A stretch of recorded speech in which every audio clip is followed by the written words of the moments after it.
ఈరోజు కూడా ఊర్లోని పరిస్థితి మనకి చాలా ప్రభావం చూపిందని అనుకుంటున్నాను.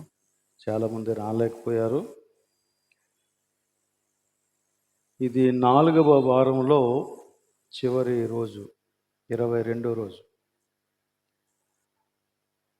రూపాంతర దశలో మనం నడవాల్సినటువంటి రీతిని కొరకు మనం ధ్యానం చేస్తూ ఉన్నాం.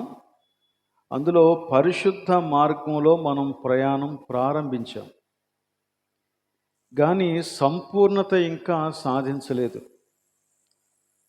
పరిశుద్ధపరిచేటువంటి ప్రక్రియలో మనం కొనసాగుతూ ఉన్నాం.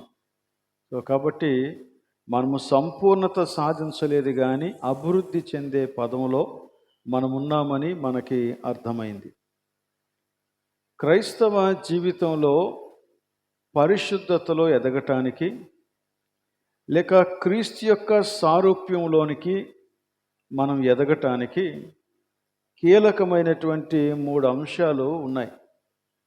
ఆ మూడింటిని గురించి దేవుని యొక్క వాక్యం చెబుతూ ఉంది. మనము ఎందులో అభివృద్ధి చెందాలి అనే సంగతిని గురించి. మొట్టమొదట జ్ఞానములో అభివృద్ధి పొందాలి అని బైబిల్ చెబుతుంది. దేవుని విషయమైన జ్ఞానములో అభివృద్ధి పొందాలి.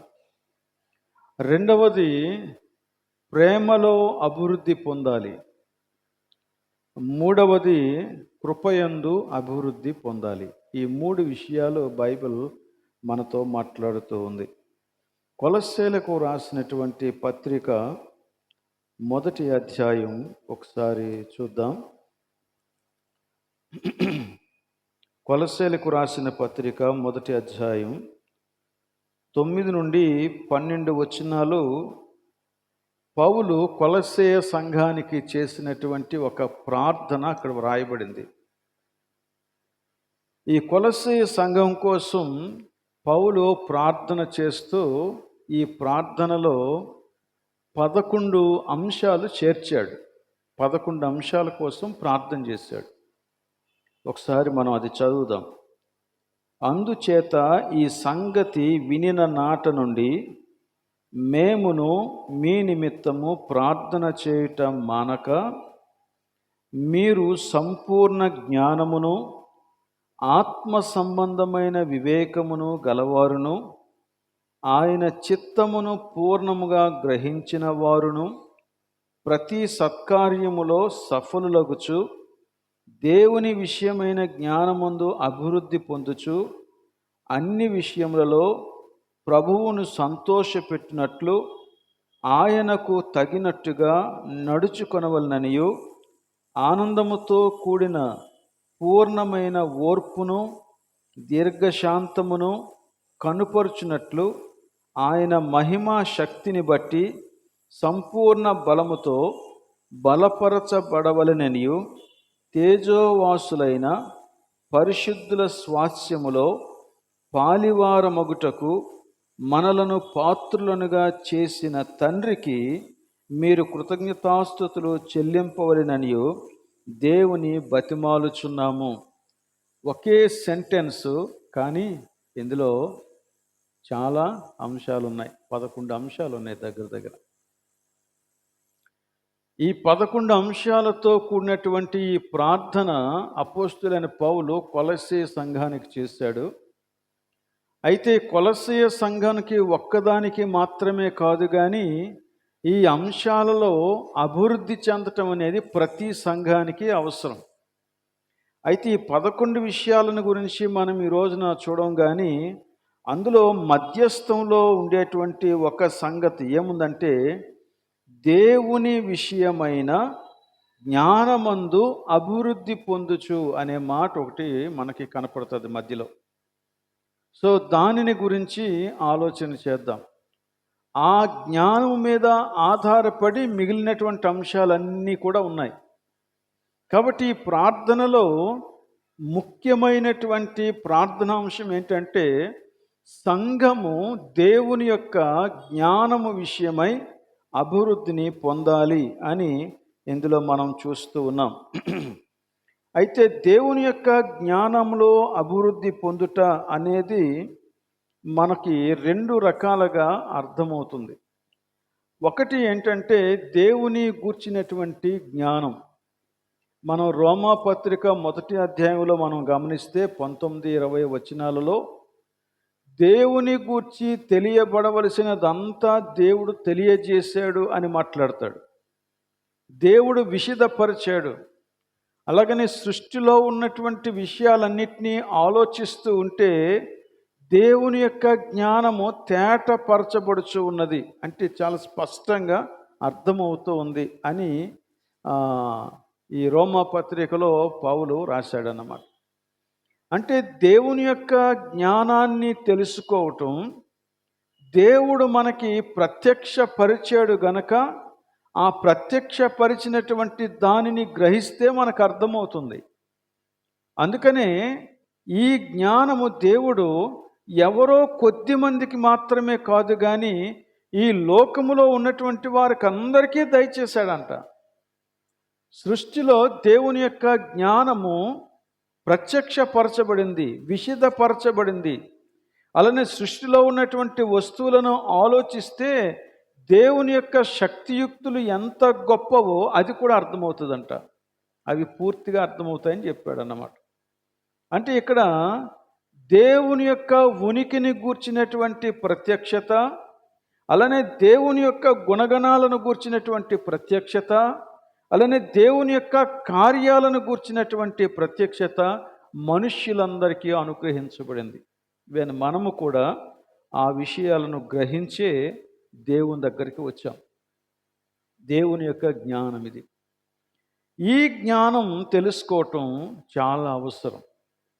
ఈ దేవుని జ్ఞానం తెలుసుకోవటం చాలా అవసరం. ఈ దేవుని యొక్క జ్ఞానాన్ని తెలుసుకోవటం కొరకే విశ్వాసులు ఏం చేస్తూ ఉంటారంటే రకరకాలైనటువంటి కోర్సెస్ని వారు చేస్తూ ఉంటారు. అంటే రకరకాలైన స్టడీస్ చేస్తూ ఉంటారు, బిబ్లికల్ స్టడీస్. మనలో కూడా చాలామంది అలాంటి కోర్సెస్ చేసినటువంటి వారు ఉన్నారు, థియలాజికల్ స్టడీస్ చేసినటువంటి వారు ఉన్నారు.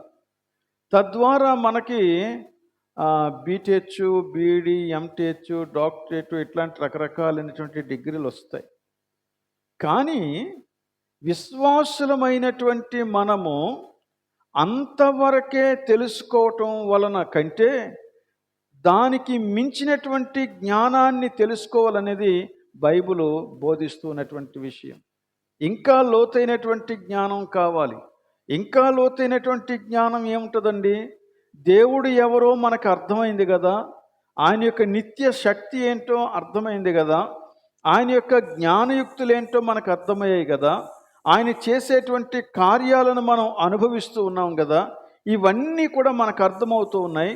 అలానే దేవుడు ఎంత ప్రేమ కలిగిన వాడో ఆ శిలువను చూస్తే మనకు అర్థమవుతూ ఉంది కదా. ఇవన్నీ అర్థమవుతూ ఉన్నాయి కాబట్టి ఇంకా దేవునిని గురించి ఏమి అర్థం చేసుకోవాలి, దేవుని గురించినటువంటి జ్ఞానంలో ఇంకా ఎలా అభివృద్ధి చెందాలి అంటే ఇప్పుడు మనం చెప్పుకున్నదంతా కూడా మన యొక్క జ్ఞానాన్ని పెంచేదే. కానీ మన యొక్క మనస్సులో మార్పు రావాలంటే ఇంకొక సంగతి జరగాలి. అదేంటంటే ఈ జ్ఞానము మన యొక్క మనస్సులోని ఆలోచనలను, భావాలను, భావోద్రేకాలను, స్వభావాన్ని ప్రభావితం చేసి మన యొక్క దృష్టి కోణాన్ని మార్చేయాలన్నమాట. అంతవరకు రావాలి.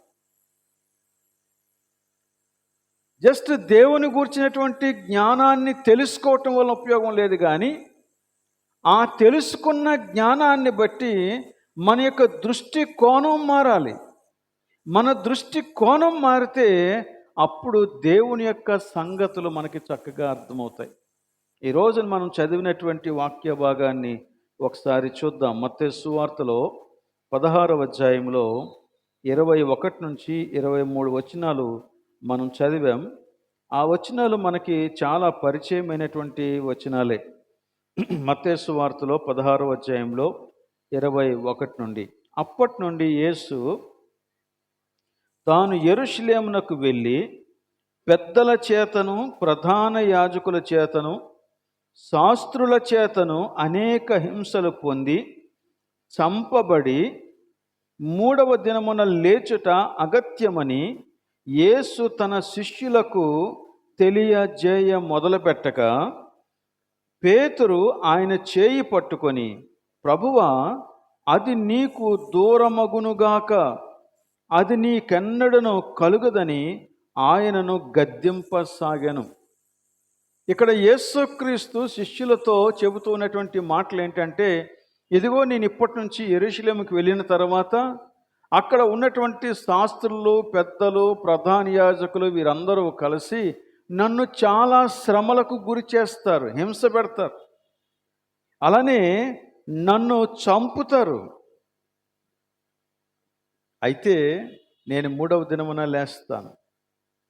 ఇవన్నీ జరగటం అగత్యము, తప్పక జరగాలి అని యేసుక్రీస్తు మాట్లాడడం మొదలు పెడుతూ ఉంటే పేతురు వెంటనే యేసుక్రీస్తుని చెయ్యి పట్టుకొని మరీ పక్కకు తీసుకెళ్ళి గద్దిస్తూ ఉన్నాడంట.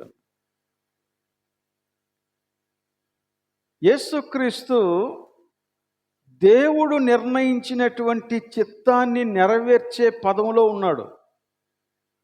దేవుడు ఏదైతే యేసుక్రీస్తు జరిగించాలని కోరుకొని ఈ లోకంలోనికి పంపించాడో ఆ కార్యాన్ని నెరవేర్చటానికి యేసుక్రీస్తు యెరూషలేముకి ప్రయాణం చేస్తూ ఉన్నాడు. కానీ శిష్యులకు ఆ విషయం అర్థం కాలేదు. చూడండి, పేతురుతో యేసుక్రీస్తు ఏమన్నాడు, 23వ వచనం. అయితే ఆయన పేతురు వైపు తిరిగి, సాతానా, నా వెనుకకు పొమ్ము, నీవు నాకు అభ్యంతర కారణమై ఉన్నావు, నీవు మనుష్యుల సంగతులనే తలంచుచున్నావు గాని దేవుని సంగతులను తలంపకయున్నావని పేతురుతో చెప్పెను. పేతురు ఏం తలస్తూ ఉన్నాడంట? మనుష్యుల సంగతులను తలస్తూ ఉన్నాడంట. అనగా మనుష్య కోణంలో నుండి ఆలోచిస్తున్నాడు. దేవుని సంగతులను తలంపకయున్నావు అంటే దేవుని కోణంలో నుండి సంగతులను నువ్వు చూడలేకపోతున్నావు. దేవుని కోణంలో నుండి సంగతులను తెలుసుకోవటం వేరు, మనుష్యుల కోణంలో నుండి సంగతులు తెలుసుకోవటం వేరు. ఇక్కడ పేతురు స్థానంలో మనలో ఎవరు ఉన్నా అలాగనే ఆలోచిస్తారు. మనుష్యుల కోణంలో నుంచి ఆలోచన చేస్తే ఎవరు శ్రమను వారి యొక్క జీవితంలోనికి అంత సులువుగా ఆహ్వానిస్తారు? ఎవరు తాము చంపబడాలని కోరుకుంటారు? ఇది ఎవ్వరూ కూడా కోరుకునేటువంటి విషయం కాదు. శరీరంతో ఉన్నటువంటి ఏ ఒక్కరు కూడా, నొప్పి తెలిసే ఏ వ్యక్తి కూడా ఇది కోరుకోడు. అయితే ఇక్కడే విశ్వాసుల యొక్క దృష్టికోణం మారాలి. ఒక సామాన్యమైన వ్యక్తికిని విశ్వాసి యొక్క అవగాహనకిని ఇక్కడే తేడా కనపడుతుంది. పేతురు ఏమైనా సామాన్యమైన వాడా అంటే కాదు.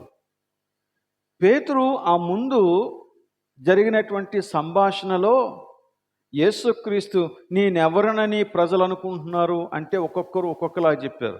కానీ పేతురు ఏం చెప్పాడంటే, నీవు సజీవుడవైన దేవుని కుమారుడవైన క్రీస్తువు అని అనగానే యేసుక్రీస్తు ఏమంటే, ఇది నీకు దేవుడు బయలుపరిచాడు అన్నాడు. అంటే యేసుక్రీస్తుని గూర్చినటువంటి అసలైనటువంటి జ్ఞానం కలిగినటువంటి వాడు పేతురు. మిగిలిన వారందరికంటే ఈ విషయం పేతురికి బాగా తెలుసు, యేసుక్రీస్తు ఎవరో. కానీ వెంటనే ఏం జరిగిందంటే, అతడు మనుష్య రీతిగా మాత్రమే ఆలోచించడం మొదలుపెట్టాడు. దేవుని యొక్క కోణంలో నుంచి ఆలోచించట్లేదు. కాబట్టి యేసుక్రీస్తుని గూర్చి తెలిస్తే దేవుని యొక్క ప్రణాళికలు మనిషికి అర్థం అవ్వాలి. దేవుని గూర్చిన జ్ఞానం నాకు ఉంది అని ఒకవేళ ఏ వ్యక్తి అయినా చెబితే ఆ వ్యక్తి దేవుడు ఉద్దేశించినటువంటి సంగతులను, దేవుని యొక్క విధానములను, దేవుని యొక్క మార్గములను గ్రహించగలగాలి. దేవుడు చూసే రీతిగా సంగతులను చూడాల. అలా కాకపోతే ఏం జరుగుద్దో తెలుసా? మనమే దేవుని చిత్తానికి ఆటంక బండలుగా ఉంటాము. దేవుని కార్యం నెరవేర్చబడటానికి ఆటంక బండగా ఒక విశ్వాసి తయారవటానికి కారణం ఏంటి అంటే దేవుని దృక్పథం లేకపోవటం. దేవుని జ్ఞానం ఉంది, కానీ దేవుని యొక్క దృక్పథం లేదు. ఎందుకు దేవుని యొక్క దృక్పథం ఏర్పడడం లేదంటే ఆ జ్ఞానానికి తన మనస్సును లోబరచడం లేదు గనక. దేవుని గురించి నీకు ఏ జ్ఞానం అయితే ఉందో ఆ జ్ఞానానికి నీ మనస్సుని, నీ ఆలోచనలను, నీ తలంపులను లోపరచాలి. అప్పుడు దేవుని యొక్క దృష్టిలో ప్రతిదీ అర్థం చేసుకోవటానికి మనం ప్రయత్నం చేస్తాం. అయితే ఇక్కడ పేతురు తన స్వంత ఆలోచనతో ఈ మాటలు అర్థం చేసుకోవటానికి ప్రయత్నం చేశాడు. అందుకే పేతురికి అర్థం కాలేదు. ఇక్కడ మనం గమనించవలసిన మరో విషయం ఏంటంటే పేతురుని యేసుక్రీస్తు పేతురు అని పిలవకుండా సాతానా అని పిలిచాడు. కారణం ఏంటి అంటే ఎప్పుడైతే మన స్వంత ఆలోచన మీద మనం ఆధారపడతామో ఆ ఆలోచనను ఆధారంగా చేసుకొని సాతానుడు దేవుని యొక్క చిత్తానికి వ్యతిరేకంగా మనల్ని ప్రేరేపిస్తాడు. మన యొక్క జీవితాల్లో జరిగేది అదే. మనము ఏ విషయంలోనైతే బలహీనపడతామో, ఏ విషయంలోనైతే శారీరకంగా ఆలోచన చేస్తామో, ఏ విషయంలోనైతే దేవుని యొక్క జ్ఞానాన్ని విడిచిపెట్టేసి మన స్వంత జ్ఞానంతో ఆలోచించడం మొదలు పెడతామో అది అపవాదికి ఒక మంచి ఆయుధం అవుతుంది అన్నమాట. ముందైతే పేతురు నీకు ఈ ఆలోచన దేవుని నుండి కలిగింది అన్నాడు. బట్ రెండవసారి ఈ ఆలోచన నీకు సాతాను నుండి కలిగింది అన్నాడు.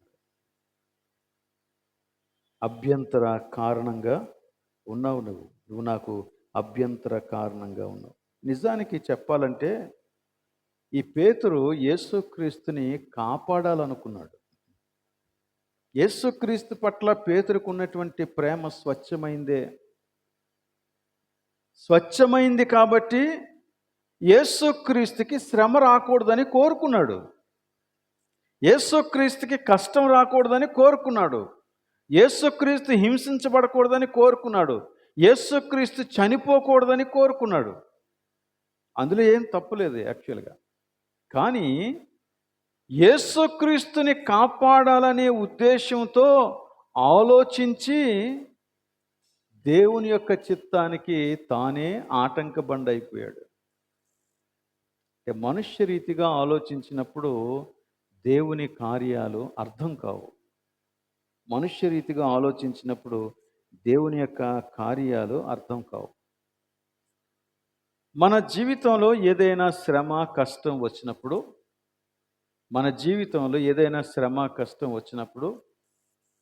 మన యొక్క మనస్సు ఆ శ్రమ మీద, ఆ కష్టం మీద, ఆ శోధన మీద నిలిపితే నీకు దేవుని ఉద్దేశం అర్థం కాదు. కానీ నువ్వు అపవాదికి ఎరైపోతావు. అపవాది నిన్ను ఓడుకుంటాడు, నిన్ను శోధిస్తాడు, నీ పతనానికి కారణమవుతాడు. నీ ద్వారా ఇతరులు కూడా శోధించబడటానికి, పతనం అవటానికి పని చేస్తాడు. ఇక్కడ పేతురుని మాత్రమే సాతాను ఆక్రమించలేదు. పేతురు ద్వారా యేసుక్రీస్తుని శోధించడానికి పూనుకున్నాడు అన్నమాట. పేతురు ద్వారా యేసుక్రీస్తుని శోధించడానికి పూనుకున్నాడు. సో ఇప్పుడు మన యొక్క శ్రమ మీద, మన యొక్క కష్టం మీద మన యొక్క దృష్టిని నిలిపే కంటే నీ జీవితంలోనికి ఆ శ్రమను, ఆ కష్టాన్ని అనుమతించిన దేవుని మీద నీ యొక్క దృష్టి నిలపాల. అది జరిగినప్పుడు దేవుని కోణంలో నుండి మనం ప్రతి శ్రమను అర్థం చేసుకుంటాం. మన జీవితంలో వచ్చే ప్రతి కష్టాన్ని అర్థం చేసుకుంటాం. అప్పుడు మన జీవితం క్రమపరచబడుతుంది. పరిశుద్ధపరిచేటువంటి మార్గంలో ఇది మనకి చాలా అవసరం. ఏ విషయాన్ని పైన చూడొద్దు, లోకస్తులు చూసినట్లుగా చూడొద్దు. నీ జీవితంలోనికి ఎటువంటి శోధన సంభవించినా, ఎటువంటి కష్టము సంభవించినా, ఎటువంటి బాధ సంభవించినా దానిని అనుమతించినటువంటి దేవుని వైపుకి చూడడం నేర్చుకోవాలా. ఎందుకంటే దేవుడు అనుమతించకపోతే విశ్వాసి యొక్క జీవితంలో అది సంభవించదు. దేవుడే అనుమతించాడంటే దేవునికి ఒక ఉద్దేశం ఉంది. దేవుడు దేనిని కూడా ఊరకనే చెయ్యడు. ఆయన ఊరకనే మనలను పరిశోధించడు. ఆయన పరిశోధించాడు అంటే నీ జీవితంలో ఏదో కార్యం చేయబోతున్నాడు. నీ జీవితంలోనికి దాన్ని అనుమతించాడంటే నీ జీవితంలో ఏదో కార్యం చేయబోతున్నాడు. యేసుక్రీస్తు యొక్క శిలువ మరణం కూడా అలాగనే మనం చూడగలగాలి. కానీ అలా చూడలేకపోయాడు. ఎందుకంటే అప్పటికి పేతురుకి అంతటి అనుభవం లేదు. కానీ ఈ రోజున దేవుడు మనకి అటువంటి అనుభవ జ్ఞానాన్ని ఇస్తూ ఉన్నాడు తన యొక్క వాక్యం ద్వారా. యేసుక్రీస్తు యొక్క శిలువ శ్రమయే దాని యొక్క లక్ష్యం కాదు. ఆ శిలువ శ్రమ మరణంతో అంతమైపోదు. మరణం తర్వాత జరగబోయేటువంటి మహిమ దాని యొక్క గురి, దాని యొక్క లక్ష్యం. ఆయన మరణాన్ని జయించి తిరిగి లేచినప్పుడు అనేక మందికి రక్షణ, నిరీక్షణ కలిగేటువంటి అవకాశం ఉంది. ఒకవేళ యేసుక్రీస్తే గనక ఆ శ్రమను భయపడి ఆ శిలువను మానేస్తే ఈ రక్షణ భాగ్యం మనకి కలిగేది కాదు. కనుక దేవుని యొక్క కార్యాలను దేవుని యొక్క కోణంలో నుంచి అర్థం చేసుకుంటేనే మనకు అర్థమవుతుంది. పేతురు అలా అర్థం చేసుకోలేకపోయాడు. ఆయన ఎంతవరకు చూశాడంటే శ్రమ, కష్టం, శిలువ, మరణం అంతవరకే చూశాడు. కానీ దేవుని యొక్క కోణంలో నుంచి అర్థం చేసుకోవటం ప్రయత్నిస్తే అప్పుడు బహుశా వేరుగా మాట్లాడేవాడే. కనుక మొట్టమొదటిగా దేవుని విషయమైన జ్ఞానంలో అభివృద్ధి పొందినప్పుడు మనము కేవలము దేవుడు ఇలాంటివాడు, అలాంటివాడు అనేటువంటి పదాలను సేకరించుకోవటం కాదు.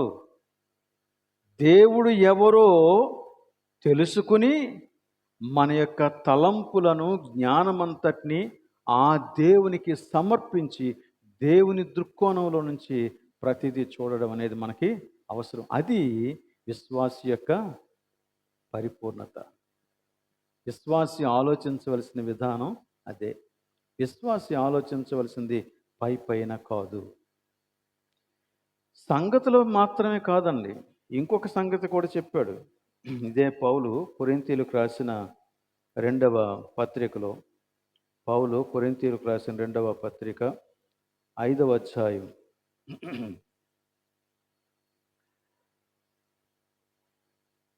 16వ వచనం. కావున ఇక మీదట మేము శరీరరీతిగా ఎవనినైనను ఎరుగము. మేము క్రీస్తును శరీరరీతిగా ఎరిగియుండినను ఇక మీదట ఆయనను అలాగు ఎరుగము. నువ్వు మనుష్యులను చూసేటువంటి చూపు కూడా మారిపోవాలా. నీ దృక్కోణం మారిపోవాలా. నీ దృష్టి కోణం మారిపోవాలా. ఇప్పుడు మనుష్యులందరినీ మనం ఎలా చూడాలంటే దేవుడు ఎలా చూస్తూ ఉన్నాడో అలా చూడాలా. ఇక్కడ అదే చెప్తున్నాడు పౌలు. అంటున్నాడు, ఇక మీదట మేము శరీరరీతిగా ఎవనినైనను ఎరుగము. శరీరరీతిగా ఎవనినైనను ఎరుగము అంటే ఇప్పుడు మేము కేవలం శరీర సంబంధం లేక మనుష్యులు ఎలా మనుషులను చూస్తారో అలా మేము చూడం అంటున్నారు. మరి ఎలా చూస్తావు? ఎలా చూస్తామంటే దేవుని కోణంలో నుండి చూస్తాం. ఈవెన్ యేసుక్రీస్తుని కూడా మేము శరీరరీతిగా చూడడం లేదు. ఒకప్పుడు చూసాం అలా, కానీ ఇప్పుడు ఇంక అలా చూడం. ఆయనను కూడా దేవుడు ఆయనను ఎలా నియమించాడో అలాగనే చూస్తాం. ఒకప్పుడు నేను యేసుక్రీస్తుని చూసినప్పుడు ఆయన ఒక అబద్ధికుడని అనుకున్నాను. పౌలు యొక్క అనుభవం అది. మా మతాన్ని పాడు చేసేవాడు అనుకున్నాను. కానీ నేను యేసుక్రీస్తుని ఎరిగిన తర్వాత యేసు ఎవరో నాకు అర్థమైంది. ఆయన దేవుడయుండి మానవాళి రక్షణ నిమిత్తం ఈ లోకానికి వచ్చినటువంటి వాడని నాకు తెలిసింది. కాబట్టి ఇప్పుడు యేసుక్రీస్తుని నేను ఎలా చూస్తానంటే సర్వలోక రక్షకుడిగా నేను చూస్తాను.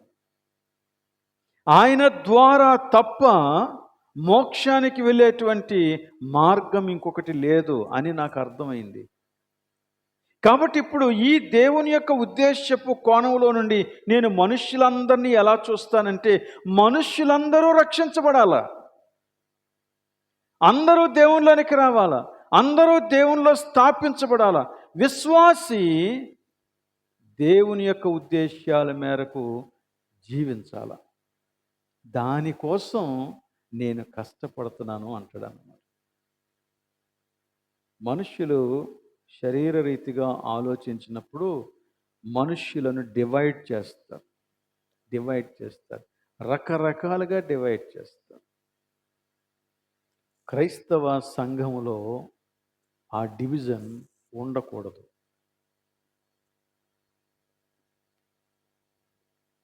ఆ డివిజన్ ఉంది అంటే అర్థం ఏంటంటే దేవుని కోణంలో నుంచి మనం మనుష్యులను చూడడం లేదని అర్థం. దేనిని బట్టి మనుషులను వేరు చేస్తాం?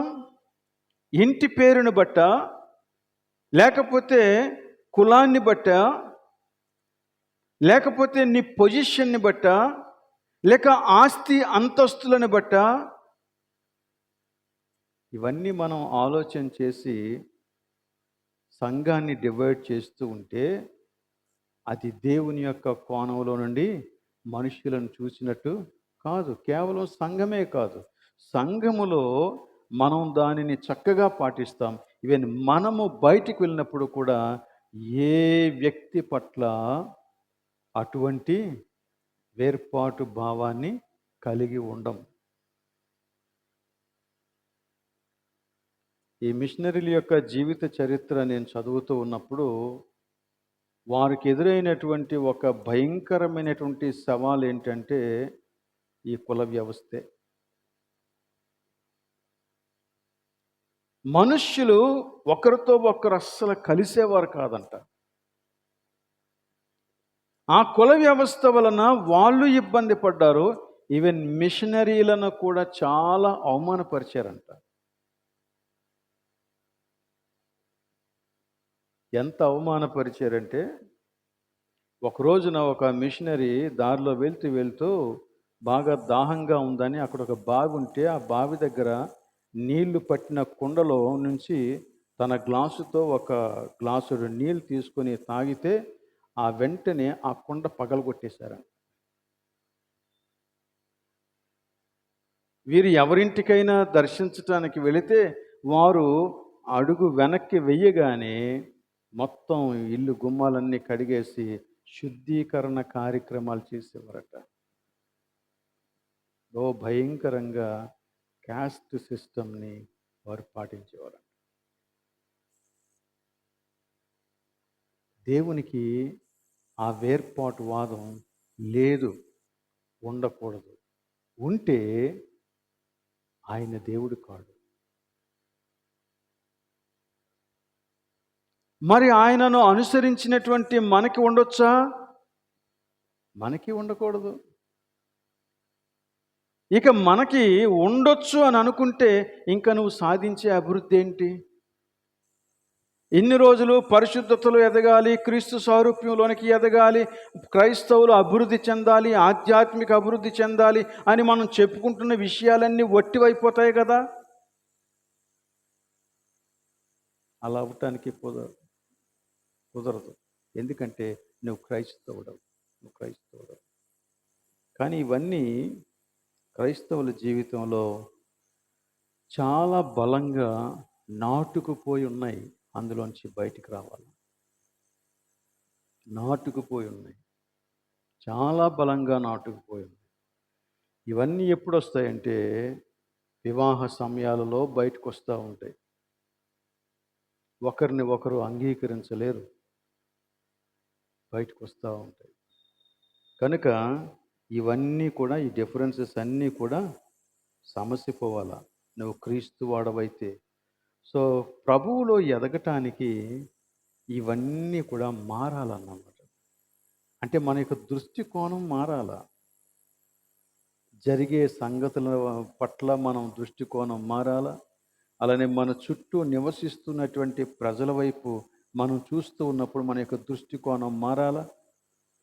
మారి ప్రభువుని మహిమపరిచేటువంటి స్థితిలోనికి దినదినము ఎదిగితేనే తప్ప మనం దేవుని యొక్క సువార్తను వెదజల్లలేము. అలాగనే మనము కూడా ఎదగలేము. కనుక ఎదుగుట అనేది క్రైస్తవ జీవితంలో చాలా అవసరం. క్రీస్తు అందరినీ రక్షించడానికి వచ్చాడు కాబట్టి మనం అందరి దగ్గరికి వెళ్ళాలా. వాడు చిన్నోడా పెద్దోడా అనేది మనం చూడాల్సిన పని లేదు. అందరికీ క్రీస్తుని పరిచయం చేయాలి. బహుశా మనల్ని అందరూ శత్రువులుగా భావించవచ్చేమో కానీ మనకి ఎవరు శత్రువులు ఉండకూడదు. నిన్ను అందరూ శత్రువుగా భావించవచ్చేమో కానీ నీకు ఎవరు శత్రువులు ఉండకూడదు. నువ్వెవరిని వేరుగా చూడకూడదు. అది ఈ దృష్టికోణంలో ఉన్నటువంటి గొప్ప విషయం. కాబట్టి దేవుని విషయమైన జ్ఞానంలో అభివృద్ధి పొందుట అంటే ఊరికనే జ్ఞానాన్ని పెంచుకోవటం కాదు, డిగ్రీలు పెంచుకోవటం కాదు, బైబిల్ వాక్యాలు కంఠస్థం పెట్టడం కాదు. అందులో ఉన్న సత్యం మన యొక్క మనస్సు యొక్క దృష్టికోణాన్ని మార్చగలగాలి. అలా మారిస్తే అప్పుడు మనం ఎదుగుతున్నట్టు లెక్క. సరే, రెండవది ప్రేమయందు అభివృద్ధి పొందండి. తెస్సలోనికైలకు రాసినటువంటి పత్రిక, మొదటి పత్రిక 3వ అధ్యాయం 12-13 వచనాలు నిన్నటి దినాన మనం చదివాం. అదే వచ్చిన భాగాలు ఒకసారి చూద్దాం. మరియు మన ప్రభు అయిన యేసు తన పరిశుద్ధులందరితో వచ్చినప్పుడు మన తండ్రి అయిన దేవుని ఎదుట మీ హృదయములను పరిశుద్ధత విషయమై అనింద్యమైనవిగా ఆయన స్థిరపరచుటకై, ఇప్పుడు ఆ రెండవ భాగంలో చెబుతున్నాడు, మేము మీ ఎడల ఎలాగూ ప్రేమలో అభివృద్ధి పొంది వర్ధిల్లుచూ ఉన్నామో అలాగే మీరును ఒకని ఎడల ఒకడును మనుష్యులందరి ఎడలను ప్రేమలో అభివృద్ధి పొంది వర్ధిల్లునట్లు ప్రభువు దయచేయునుగాక. ప్రేమలో అభివృద్ధి నీ పరిశుద్ధతలో అభివృద్ధిని కలుగు చేస్తుంది అని చెప్తున్నాడు ఇక్కడ. ఈ వచనాలు మీరు చదివితే యేసుక్రీస్తు తన యొక్క పరిశుద్ధులందరితో పాటు వచ్చినప్పుడు, అనగా ఆయన రాకడలో, నీవు నేను పరిశుద్ధత విషయమై అనింద్యమైన వారముగా నిలవబడాలి అంటే చేయవలసింది ఏంటంట? ప్రేమలో వర్ధిల్లాలంట. అది పరిశుద్ధతలో ఎదగాలి అంటే పాస్టర్ గారు మీరు చెప్పవలసింది వాక్యం చదువుకోమని, ప్రార్థన చేసుకోమని, ఆలయానికి రమ్మని చెప్పాలా. కానీ ఇక్కడ బైబిల్ చెబుతున్నది అది కాదు. బైబిల్ ఏం చెప్తుందంటే నువ్వు పరిశుద్ధతలో ఎదగాలి అంటే ప్రేమలో ఎదగాలి. It's very clear. ప్రేమలో ఎదగకుండా పరిశుద్ధతలో ఎదగటం సాధ్యం కాదు. ప్రేమ లేని పరిశుద్ధత కేవలం వేషధారణ. అర్థమవుతుందని? సో కనుక ప్రేమను వదిలేసి నేను పరిశుద్ధతలో ఎదుగుతున్నాను అనుకుంటే నువ్వు నిజానికి పరిశుద్ధతలో ఎదగట్లేదు, వేషధారణలో ఎదుగుతున్నావు. ఇంకా ప్రజలను మోసం చేయటానికి ఎదుగుతున్నావు. నీ జీవితం అంతటిని లోపల దాచేసుకొని నీ ఒక పరిశుద్ధ రంగుని పులుముకొని బయటకు వస్తున్నావు అన్నమాట. అంతే. పరిశుద్ధుడు ప్రేమ చూపక మానడు, ప్రేమ కలిగిన వాడే పరిశుద్ధతలో ఎదుగుతాడు. ఈ రెండింటికి సంబంధం ఉంది. అందుకే ఇక్కడ ఈ మాట చెప్పాడు, మీ హృదయములు పరిశుద్ధత విషయమై అనింద్యమైనవిగా ఆయన స్థిరపరచడం కొరకు ఏం చేయాలంట? ప్రేమలో అభివృద్ధి పొందండి అని. ఈ ప్రేమను గురించి బైబిల్లో చాలా చోట్ల చాలా విషయాలు చెప్పాడు. అవన్నీ మనం ఇప్పుడు చెప్పుకోవటానికి అంత సమయం లేదు. కానీ ఇదే పత్రికలో కొంచెం క్రిందకి వెళ్తే అక్కడ కొన్ని సంగతులు చెప్పాడండి. 4వ అధ్యాయంలో 9వ వచనంలో, సహోదర ప్రేమను గూర్చి మీకు రాయనక్కరలేదు, మీరు ఒకరినొకడు ప్రేమించుటకు ఏంటండి అది? దేవుని చేతనే. ఎవరు నేర్పించారంట? ఎవరు నేర్పించారండి? ఎవరు నేర్పించారు? దేవుడు నేర్పించారు. నేర్పించాడా? నిజమేనా? నేర్చుకున్నామా మనం? ఇది మనుష్యుల ప్రేమ కాదు, మనుష్యులు నేర్పించే ప్రేమ కాదు ఇది. ఈ ప్రేమనంట దేవుడే నేర్పించాడు. ఎలా నేర్పించాడో తెలుసా? ఆయన సిలువను చూస్తే మనకి అర్థం కావాలా ఆయన ప్రేమ ఏంటో. అసలు నేను రక్షించబడ్డాను అంటే అందులో దేవుని యొక్క ప్రేమ ఎంత ఉందో అది మనకు అర్థం కావాలా. మన యొక్క రహస్య కార్యాలన్నీ బయట పెట్టి దేవుడు ఒక్కొక్కటిగా చేసి మనల్ని తీర్పు తీరిస్తే ఎవరు ప్రభు ఎదుట నిలవగలరు? ఎవ్వరూ నిలవలేరు. ఇలాంటి ప్రేమను అనుభవించిన తరువాత కూడా ప్రేమ చూపించడం మర్చిపోతే అసలు వాడు క్రైస్తవుడేనా? అంతే కదా. మీరు ప్రేమ విషయమై ఒకరినొకడు ప్రేమించుటకు దేవుని చేత నేర్పించబడితే. ఆ తర్వాత 10-11 వచనం, అలాగుననే మాసిదోనియా యందంతటా ఉన్న సహోదరులందరినీ మీరు ప్రేమించుచు ఉన్నారు. సహోదరులారా, మీరు ప్రేమ యందు మరి ఎక్కువగా అభివృద్ధి పొందుచూ ఉండాలి. ఇక్కడ 2 విషయాలు ఉన్నాయి. 9వ వచనంలో ఏమన్నాడంటే, మీరు ఒకరినొకడు ప్రేమించుటకు అన్నాడు. అంటే ఎవరిని గురించి మాట్లాడాడు? సంఘము లోపల ఉండేటువంటి వారిని గురించి మాట్లాడాడు. రెండో విషయం ఏం మాట్లాడాడంటే, మీరు మాసిదోనియా అందంతటా ఉన్న సహోదరులందరినీ ప్రేమిస్తూ ఉన్నారు. సంఘం లోపలే కాదు, బయట ఉన్న వారిని కూడా. సువార్తకి ఈ రోజున నేను ఇంకొక క్రొత్త డెఫినేషన్ చెప్పాలని కోరుకుంటున్నాను. సువార్త ప్రకటన అని మనం వెళ్తూ ఉంటాం కదా. నిజానికి సువార్త ప్రకటన అంటే ప్రేమను వెదజల్లడం. ప్రేమను వెదజల్లడం అంటే అది ఎలా వస్తుంది?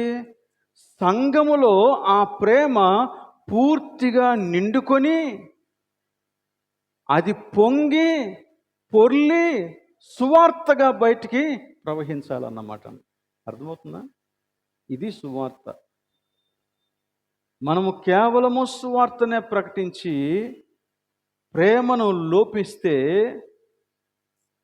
దాని వలన ప్రజలకు దేవుని యొక్క రక్షణ కార్యం, అందులో ఉన్న ప్రేమ అర్థం కాదు.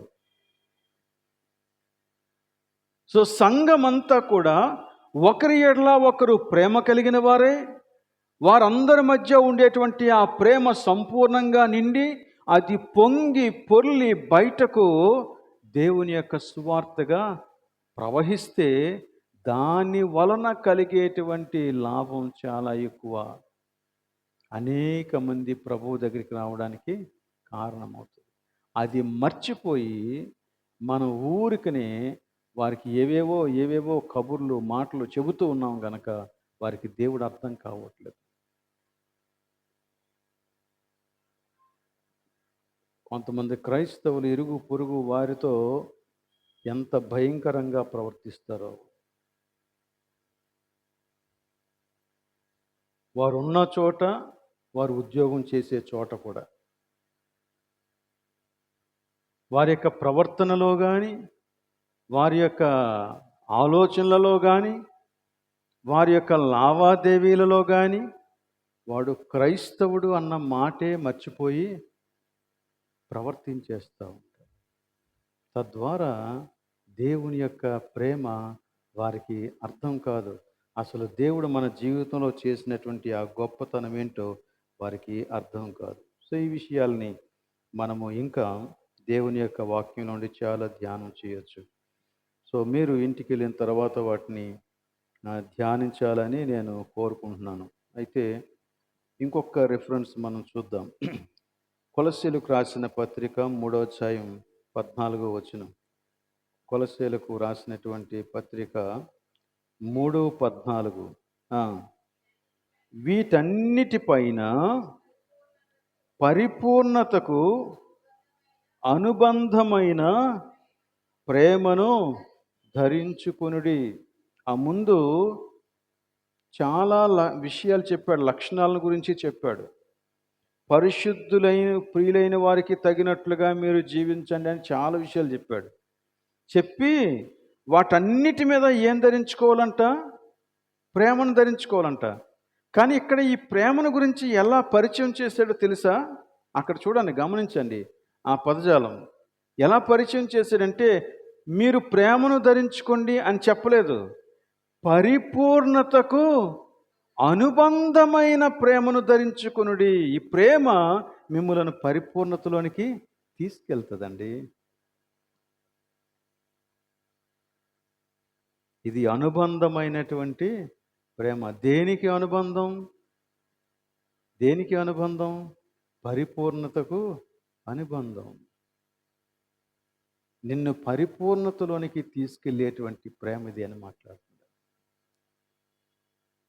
యేసుక్రీస్తు కూడా కొండ మీద ప్రసంగం చెప్పినప్పుడు ప్రేమను గురించి మాట్లాడుతూ, ఎవరిని ప్రేమించాలి అనే సంగతిని గురించి మాట్లాడుతూ, నీ శత్రువులను కూడా ప్రేమించాలని చెప్పి, ఎందుకు నేను అలా ప్రేమించాలి అంటే, మీ పరలోకపు తండ్రి పరిపూర్ణుడు గనుక మీరు పరిపూర్ణులుగా ఉండాలా. సో యేసుక్రీస్తు యొక్క సారూప్యం కావాలని కోరుకునేవారు, యేసుక్రీస్తు యొక్క పరిపూర్ణతలోనికి ఎదగాలని కోరుకునేవారు, మరి యేసుక్రీస్తు యొక్క పరిపూర్ణతకు అనుబంధమైన ప్రేమను కోరుకోవద్దా? కోరుకోవాలి కదా, ఖచ్చితంగా కోరుకోవాలి. ఇది అవసరం. సరే, ఇంకా మూడవది అది కూడా చెప్పి ముగించేస్తాను. కృపయందు అభివృద్ధి పొందండి. కృపయందు అభివృద్ధి పొందండి. పేతురు 2వ పత్రిక 3వ అధ్యాయం 18వ వచనం.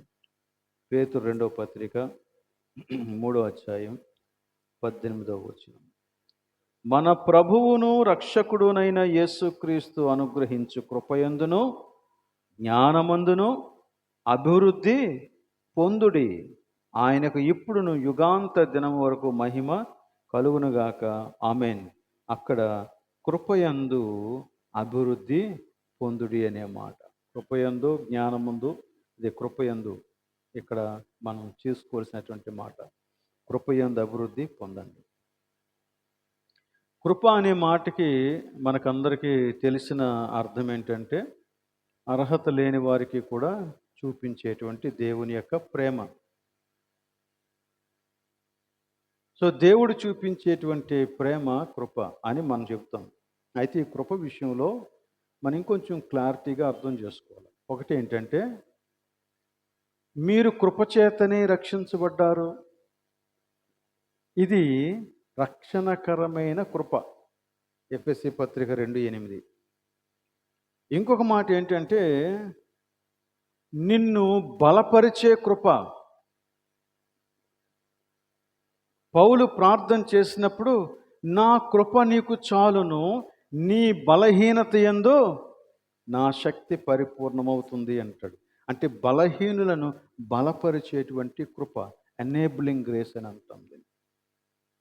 ఇది కొరింథీ 2:12-9 మనకి కనపడుతుంది. అయితే ఈ విధమైనటువంటి కృపను దేవుని సన్నిధిలో అనుభవించినటువంటి మనము కృపాసహితముగా జీవించే జీవితాన్ని గురించి మాట్లాడుతున్నాడు. ఉదాహరణకి మళ్ళా కొలస్సే పత్రికలోనికి రండి, 4:6. కొలస్సే పత్రిక 4:6. ప్రతి మనుష్యునికి ఎలాగూ ప్రత్యుత్తరం ఇయ్యవలెనో అది మీరు తెలుసుకొనుటకై మీ సంభాషణ ఉప్పు వేసినట్లు ఎల్లప్పుడూ రుచిగలదిగాను కృపాసహితముగాను ఉండనీయుడి. కృపాసహితమైనటువంటి సంభాషణ మనం చెయ్యాలి అంటున్నాడు. ఇంకొక మాట చూడండి, అదే పత్రికలో 3:16.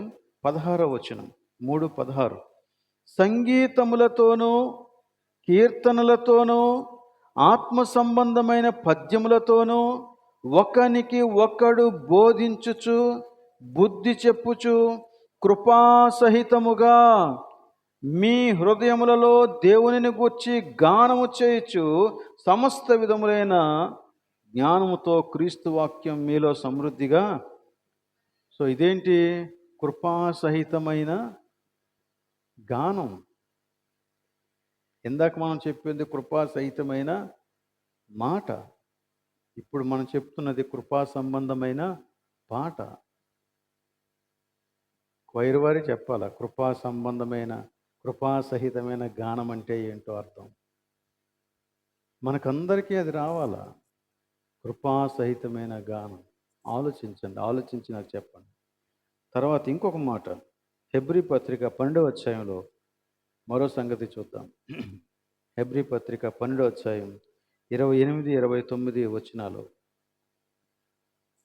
అందువలన మనము నిశ్చలమైన రాజ్యము పొంది దైవ కృప కలిగి ఉందము, ఆ కృప కలిగి వినయ భయభక్తులతో దేవునికి ప్రీతికరమైన సేవ చేయుదము. ఇది కృపాసహితమైన సేవ.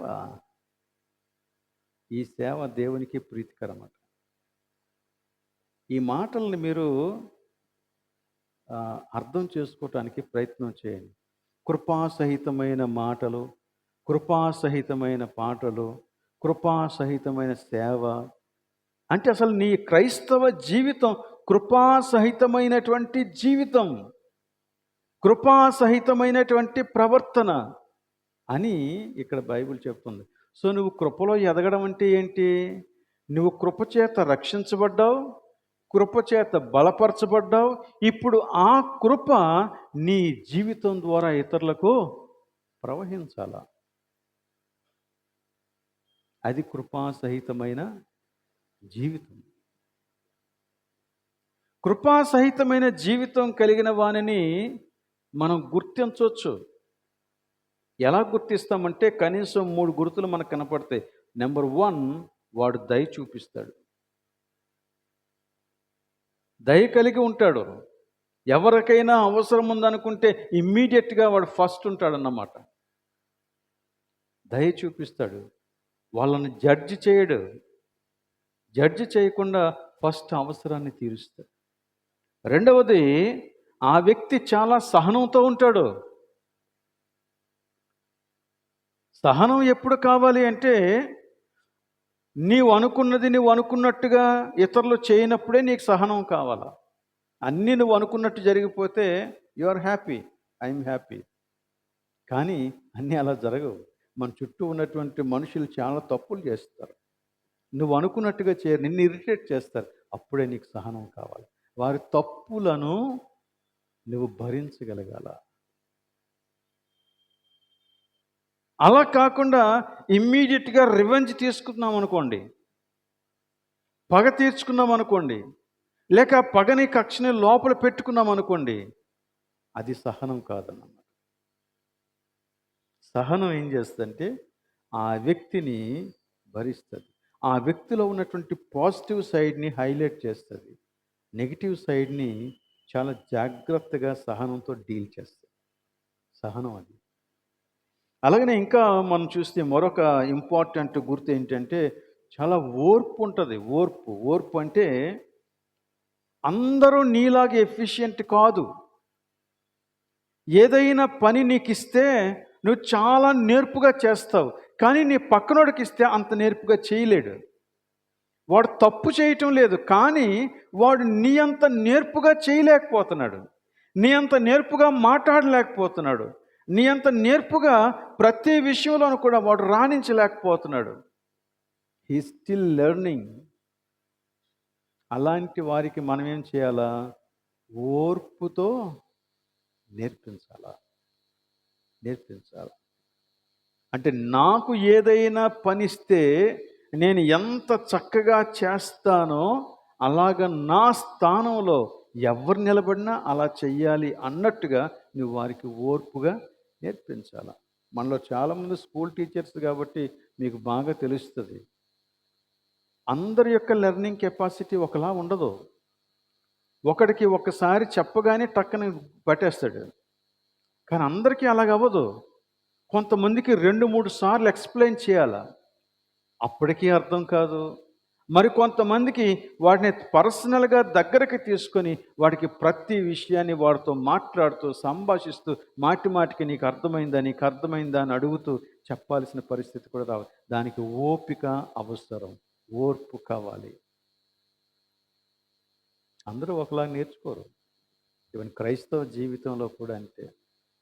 ఇక్కడ మనం అందరం కూడా గుర్తుంచుకోవాల్సిన విషయం ఏంటంటే no one of us are perfect.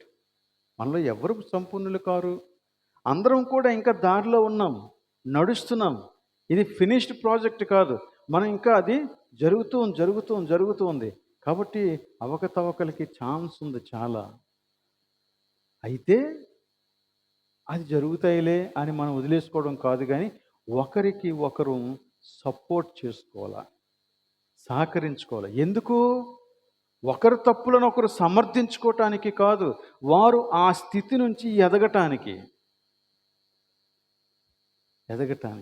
అలా గనక చేస్తే మనమందరం కలిసి ఆ సంపూర్ణత వైపుకి చక్కగా నడుచుకోగలం అన్నమాట. తప్పులు జరుగుతాయి, ఎందుకు జరగవు? అందరూ చేస్తారు తప్పు. అందరి యొక్క అవగాహన ఒకలా ఉండదు, కానీ నాకు నువ్విచ్చే ప్రోత్సాహాన్ని బట్టి నేను ఎదుగుతాను, అలాగే నేను నీకు ఇచ్చే ప్రోత్సాహాన్ని బట్టి నువ్వు ఎదుగుతావు. మనం కలిసి ఆ రీతిగా ప్రభువులో ఎదుగుతామన్నమాట.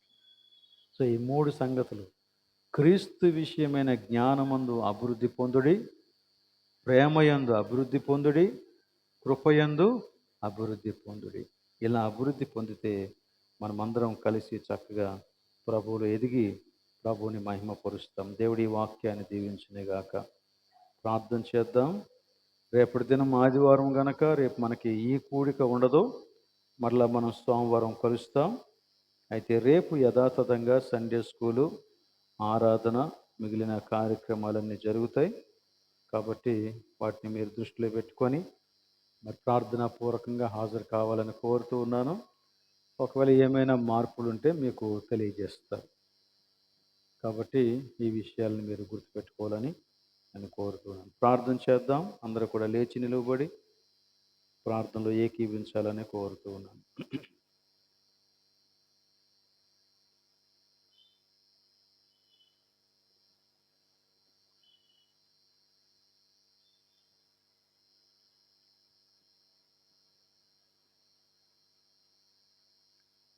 ప్రేమ కలిగిన మా ప్రభువానికి స్తోత్రములు. మమ్మల్ని ఇంతవరకు నీ కృపలో భద్రపరిచి నడిపించినందులకు నీ స్తోత్రాలు తండ్రి. నీ వాక్యాల ద్వారా మేము నీ సత్యాలను తెలుసుకోవటానికి మీరు మాకిచ్చిన నీ కృపకై నీకు వందనాలు చెల్లిస్తూ ఉన్నాం. ఏ సత్యమైతే మీరు మాకు బోధిస్తూ ఉన్నారో ఆ సత్యములో మేము స్థాపించబడలాగున మాకు సహాయం దయచేయండి. అవును ప్రభువా, నీ వాక్యంలో చెప్పబడిన రీతిగా మా దృక్కోణం మారి మేము ప్రేమలోను కృపయందు అభివృద్ధి పొందుతూ ఒకరికి ఒకరు సహకారంగా ప్రోత్సాహకరంగా కలిసి ఎదగటానికి మాకు నీ కృపనిమ్మని ప్రార్థన చేస్తూ ఉన్నాం. కనికరించండి ప్రభువా. సంఘమంతటిని ఈ విషయంలో మీరు ఆశీర్వదించండి. అలానే ఈ ప్రార్థన ఎంతమంది అయితే వారి జీవితాల కోసం చేస్తూ ఉన్నారో వారిని ప్రభువా ప్రత్యేకంగా మీరు దర్శించి నీ కార్యాన్ని పరిపూర్ణం చేయమని ప్రార్థన చేస్తూ ఉన్నాం. అలానే రేపటి దినం జరిగేటువంటి కార్యక్రమాల్లో మీరు మాకు తోడుగా ఉండండి. అందరం కలిసి రాగలిగినట్లు సహాయం దయచేయండి. ఇక్కడ నుంచి బయలుదేరుతుండగా మా అందరితో నీ సన్నిధి ఉంచి నెమ్మదినిచ్చి పంపించుమని ఈ ప్రార్థన మా ప్రభువును రక్షకుడైన యేసు పరిశుద్ధ నామమున అడుగుచూ ఉన్నాం తండ్రి. ఆమేన్. పరలోకమందున్న మా తండ్రి, నీ నామం పరిశుద్ధపరచబడునుగాక, నీ రాజ్యం వచ్చిందిగాక, నీ చిత్తం పరలోకమందు నెరవేరినట్లు భూమి మీద నెరవేరునుగాక. మా అనుదిన ఆహారం మేము మాకు దయచేయము. మా రుణస్తులను మేము క్షమించిన ప్రకారం మమ్మల్ని క్షమించుము. మేము శోధనకు తేక కీడును తప్పించుము. ఎందుకనగా రాజ్యము బలము మహిమ నిరంతరము నీవైనావు తండ్రి. ఆమేన్.